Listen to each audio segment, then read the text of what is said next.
ఏమని వర్ణింపను, ఎంతని వర్ణింపము.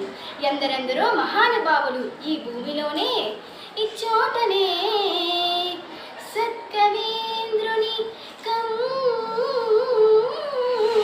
కలము నిప్పులలోన గరగిపోయే. ఇచ్చోటనే భూమిలేలు రాజ్యన్యులాధికార ముద్రికల్లంతరించే. ఇచ్చోటనే లేత ఇల్లాలి నల్ల కూసల సౌరు